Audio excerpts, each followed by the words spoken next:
Scorpion, bonjour à vous et bienvenue sur ma chaîne pour votre lecture intuitive pour ce mois d'octobre 2023. J'espère que vous allez tous très bien. Alors, le temps de ranger, est-ce que vous voyez tout? Oui, vous voyez tout comme il faut. Ok. Alors, qu'avons-nous? Eh bien, on a quelque chose qui va vous faire très plaisir. Punaise. On a au cœur de votre lecture la tour. On a dans la vie sentimentale le jugement. Et on a ici, dans votre vie intérieure, le magicien. Bon, dans cet ordre-là, moi, ça me va très bien. Les trois vont très bien ensemble. Donc, et puis on a le pendu aussi, pardon, en fin de mois. Ouais, dans cet ordre-là, moi, ça me va très bien. Pas de problème. J'ai aucun problème avec ça. Alors, on a des deniers, bâton, épée. Il n'y a pas de coupe. Il n'y a pas de coupe chez vous, donc pas trop d'effusion, pas trop d'émotion. On est plus dans le pratique, dans la communication. On va voir, hein, on va plonger dedans, on va voir tout ça tout de suite. 9, 10 de bâton, ok. L'énergie, l'influence extérieure pour vous ce mois-ci, c'est l'impératrice. Bon. L'impératrice, c'est une énergie très douce, puissante, de renaissance. Quand je dis renaissance, je pense à la fécondité, la fertilité qu'implique cette carte de l'impératrice. Elle féconde. Elle permet au cycle naturel des choses de se faire. Donc le message de la vie ici de l'extérieur, c'est peu importe ce que vous vivez, c'est un cycle naturel. Après une période d'abondance, il y a forcément une période où il va falloir investir. Investir peut vouloir dire se serrer la ceinture. Mais si on se serre la ceinture, ça veut dire qu'on pose des graines, on plante des graines, c'est bien pour un moment donné arriver à une certaine récolte. Donc tout en fait est une question de cycle. C'est ce que la vie ici essaye de vous expliquer avec cette énergie de l'impératrice. On continue. Vous, votre énergie, on est dans les deniers. Vous êtes Scorpion, signe d'eau, donc les coupes. Il n'y a pas une seule coupe. Vous êtes plus, ce mois d'octobre, dans un côté très pratique. D'accord? On a l'As de denier et on a la 2 de denier. Donc, il y a déjà une progression. As 2. As de denier nous parle d'un nouveau départ que vous souhaitez prendre, concret, tangible, réel, physique, matériel. Ça peut être une nouvelle maison, un nouveau travail, une nouvelle voiture, une nouvelle vie, quelque chose de concret, de réel. Pas j'ai le projet d'éventuellement repeindre ma salle à manger. Non, c'est je vais acheter les pinceaux et les pots de peinture et je le fais. C'est ça l'As de denier, d'accord? Et puis, avec ça, on a la 2 de denier qui, elle, nous parle. Elle nous parle, elle, de vraiment déjà d'avancer étape par étape. Hein, de 2 deniers, ça veut dire qu'il y a toujours, j'avance de 2 pas, je recule d'un. J'avance de 2 pas, je recule d'un. Il y a toujours on est toujours en train d'équilibrer notre évolution. Et puis 2 de denier nous parle aussi ici, comme on a des deniers, on a de l'argent, on a de la valeur, de toujours aussi bien mesurer, contrôler l'argent et nos plaisirs. Il faut qu'il y ait un équilibre entre argent et plaisir, ou travail et plaisir. Hein, vous comprenez? Après, ça peut aussi peut-être vouloir nous dire, puisqu'on est dans l'argent, que le nouveau projet que vous avez qui peut nécessiter un investissement peut vous obliger à devoir jongler un peu avec vos finances. On va voir. Mais là, vous êtes déjà, ce que moi j'aime, c'est qu'on est dans le concret, le tangible. Avec le denier, c'est ok, je ne fais pas les choses comme ça parce qu'il faut les faire comme ça, je réfléchis. Ce que vous voulez le plus, c'est néanmoins la fin d'un cycle. Je vous parlais de cycle. 10 de bâton nous explique que vous êtes fatigué, vous êtes éprouvé, vous êtes à la limite du burn-out, vous avez le dos tordu par les obligations, le fardeau, les poids, les charges, les responsabilités et vous voudriez poser tout ça pour prendre un nouveau départ. D'accord? C'est ce que vous aimeriez le plus. Je viens tout de suite dans le défi, je viendrai à ça après. Le défi, c'est le valet d'épée. Le valet d'épée, les épées nous parlent de communication avec l'extérieur ou avec soi-même. Mais c'est un valet. Le valet est débutant. Il est maladroit avec son épée. Imaginez un adolescent avec une lourde épée. il peut faire des gestes maladroits, il peut blesser involontairement des personnes par le biais de sa communication, et puis il a tout à apprendre dans l'art de manier l'épée. Concrètement, ça veut dire quoi? Que le défi qui est le vôtre est peut-être d'apprendre un langage nouveau. Quand je dis langage nouveau, je ne veux pas dire une nouvelle langue, hein. Vous n'allez pas vous mettre à parler le chinois ou le vietnamien, c'est pas ça. Je veux dire par là, peut-être, comme on est dans une notion ici de fin de cycle, il y a peut-être un nouveau langage commercial à adopter, un nouveau langage professionnel à adopter. Il y a quelque chose de nouveau qui nécessite une implication nouvelle par rapport à votre façon de communiquer. Il y a peut-être une communication écrite qu'il va falloir apprendre. Ensuite, le valet d'épée, il peut aussi nous parler de formulaire, de démarches administratives à remplir. Il y a quelque chose ici,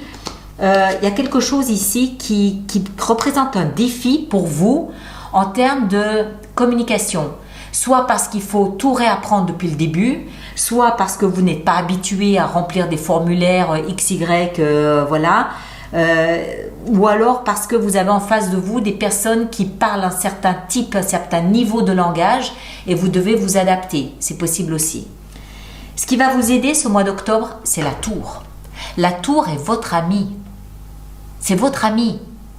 Alors, on a cette notion ici de je suis fatigué, je suis à la limite du burn-out, je porte un fardeau, j'en peux plus, j'en ai ras-le-bol, je veux la fin de ce cycle. Le défi, ça va être d'adopter un langage de communication ou une communication nouvelle. Pourquoi? Parce que durant ce mois d'octobre, boum, la tour.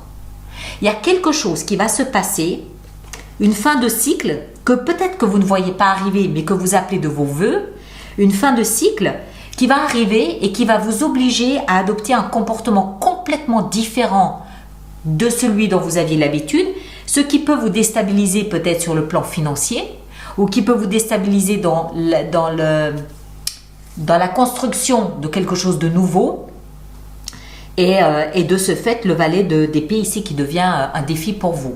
Mais n'oubliez pas, la tour est votre amie. Elle va dégommer quelque chose dont vous n'en pouvez plus pour vous permettre de vivre quelque chose de différent qui, lui, va vous obliger à sortir un petit peu des sentiers battus. Vie sentimentale, le jugement. Alors, ça sent le réchauffé. Le jugement, c'est un arcane majeur. Le jugement, ça veut dire que devant tous les verbes que vous voulez, vous pouvez mettre un re. Re-aimer, reconsidérer, redonner sa chance, renouveler, recommencer, voilà. D'accord? Le jugement, c'est renaître, revenir. Alors, ça peut être avec un partenaire en particulier où ça sent le réchauffer, ou alors ça peut être votre attitude, votre comportement à vous, genre ah non, moi l'amour, faut plus m'en parler, c'est fini, c'est terminé, j'ai donné, faut plus m'en parler, je laisse ça aux autres. Et puis subitement ce mois d'octobre, nos petits scorpions sortent de leurs promesses et se remettent à aimer comme jamais ils ont aimé, et voilà, c'est possible aussi. C'est donner une deuxième chance. Alors, on est quand même dans la vie sentimentale. Maintenant, il y a différents niveaux, différents degrés, on est bien d'accord. Hein. Ça peut être de l'amour pur, mais ça peut être une amitié qui revient, qui renaît. Voilà. Donner une deuxième chance. Quelquefois, le jugement peut aussi signifier que vous prenez une décision sans retour possible en arrière. Une fois que vous avez pris votre décision, il n'y a pas de retour possible en arrière. Mais ici, je ne crois pas. Moi, je pense que il y a toujours cette notion de fin de cycle. Il y a quelque chose qui se termine et nos petits scorpions sont transformés, sont métamorphosés, ce qui peut raviver une flamme, ce qui peut rallumer, réanimer quelque chose. Moi, je le vois plus comme une deuxième chance ici. D'accord ? Vie professionnelle, 2 d'épée. Là, il y a une dualité. Toujours en matière de communication. Communication avec l'extérieur, quelle version est-ce que je donne? Celle-là, celle-là. Ou communication avec soi-même, qu'est-ce que je choisis? Cette option-là, cette option-là. Il y a une indécision quant à la position que vous devez prendre. Vous avez peut-être 2 offres et vous devez communiquer sur les 2 et vous ne savez juste pas. Il y a une dualité qui vous bloque un peu là sur place. Vous ne savez pas trop quoi faire. C'est pour ça que cette jeune femme, elle a un bandeau sur les yeux. Elle ne sait pas. Donc, qu'est-ce qu'on fait dans ce cas de figure? On va plonger ici dans ses tripes, dans son intuition et on va essayer de comprendre où est notre intérêt. C'est là où la tour peut être votre plus grand allié. Parce que si la vie sent que vous êtes bloqué, elle va peut-être vous donner un petit coup de main. D'accord? N'oubliez pas qu'on a cette énergie de fin de cycle. Tout ce qui veut naître dans votre vie va forcément chasser quelque chose d'ancien. Et ainsi de suite. C'est comme ça qu'on avance. Votre vie intérieure, vous êtes parfait. Vous avez le magicien. Donc vous, avec vous-même, vous êtes bien. Vous comprenez que c'est vous qui tenez le couteau par le manche. Vous comprenez que les décisions, les choix sont les vôtres. Vous comprenez que vous avez tout ce qu'il faut, toutes les compétences, toutes les capacités, toutes les formules magiques, toutes les potions magiques nécessaires et indispensables pour faire de ce mois d'octobre ce que vous voulez en faire. Tout ça, vous le détenez à l'intérieur de vous. D'accord? Ça ne veut pas dire que la vie ne va pas vous apporter des surprises. Ce que ça veut dire, c'est que vous saurez systématiquement comment réagir. Et vous saurez comment transformer quelque chose qui peut, a priori, vous déplaire en quelque chose qui vous plaît. D'accord? Moi, j'ai l'impression, je peux me tromper, hein, bien sûr, mais j'ai cette sensation que vous allez être observateur de ce mois d'octobre. Vous prenez pas trop d'action, vous faites pas trop de choses. Vous êtes plus dans l'observation, vous savez comment faire en sorte que les offres qu'on peut vous faire restent valables suffisamment longtemps pour que vous puissiez vous décider. Vous comprenez qu'il y a un gros boulot de communication à faire. C'est peut-être ce qui vous retient. Mais moi, je vois ce mois d'octobre vraiment comme un allié plutôt que comme un défi ou comme un problème pour vous. Mais je vous sens plus dans l'observation qu'autre chose. Avec ça, on a la 9 de bâton en fin de mois et le pendu. C'est exactement ce que je vous dis. Vous n'êtes pas dans l'action. Vous vous barricadez derrière vos 9 bâtons et vous observez ce qui se passe. Vous vous tenez à ce que vous possédez, vous vous tenez à ce qui existe, vous ne fuyez pas, vous êtes là, bon an, mal an. Malgré votre fatigue, vous êtes là, vous tenez bon la barre, en attendant de voir quelle tournure les choses prennent.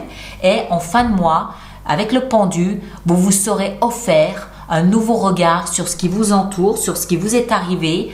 Vous aurez peut-être changé d'avis, vous aurez peut-être compris 2-3 choses, mais vous aurez surtout un regard différent. Vous vous serez autorisé à voir votre existence et les éléments de votre vie sous un angle de vue différent, tout simplement. Et c'est en novembre, à mon avis, que vous allez entrer en action. Là, vous êtes plus dans le mode, ok, qu'est-ce qui se passe, comment je peux réagir ou pas. Et il y a ce valet d'épée, pour moi, c'est la carte la plus importante de votre jeu. C'est elle qui nous dit, voilà comment vous allez vous comporter. Il y a peut-être des démarches à faire, mais qui sont un défi parce que vous n'êtes peut-être pas certain de vouloir le faire. Donc, ok, on prend du recul et on voit ce qui se passe. D'accord? Alors, on va préparer notre extension pour vous. Donc, tous ceux pour qui cette lecture fait résonance, je vous rappelle qu'il existe une extension, un approfondissement qui se trouve dans la boutique alice-nicolas.com. Et tous ceux qui vont régulièrement acheter des extensions, je vous rappelle qu'il existe un programme d'abonnement aux extensions. Punaise, la tour. Il existe un programme d'abonnement aux extensions de 3 mois, de 6 mois, de 12 mois, nettement plus avantageux pour vous. Toutes les infos sont sur le site internet rubrique abonnement. Punaise. Ici en haut, votre énergie, magnifique. L'étoile, l'espoir. Ici, votre fatigue, là, avec la 10 de bâton, qu'est-ce qu'on a? On a la 10 d'épée. Bien. Ça me plaît bien. Ça me plaît bien. Ça veut dire que vous êtes conscient des enjeux. La tour au cœur de votre lecture ici, dans ce qui va vous aider, on a la 7 de bâton. Le défi avec le valet d'épée, on a le magicien, pardon du peu. On a ici dans votre vie sentimentale, le jugement, on a la 6 d'épée. La 2 d'épée dans votre vie professionnelle, on a l'ermite. Et le magicien dans votre vie intérieure, qu'est-ce qu'on a? On a la mort. Magnifique. Très bien. Waouh, punaise. Et ici, en fin de mois, qu'est-ce qu'on a? 3 d'épée. Ok, d'accord. On va voir tout ça. Et là, derrière, on a la 5 de denier. Ok. Bon, voilà. Allez. Donc, ceux qui me rejoignent pour l'extension, le lien est dans la boîte de dialogue là-dessous. Moi, je vous demande, s'il vous plaît, de bien vouloir partager, liker, laisser vos commentaires pour les autres personnes du signe du Scorpion. Et puis, allez voir votre signe ascendant, votre signe lunaire. Vous faites une compilation des 3 lectures. Vous aurez quelque chose de plus personnalisé. D'accord? Merci à vous tous et à très bientôt. Merci beaucoup.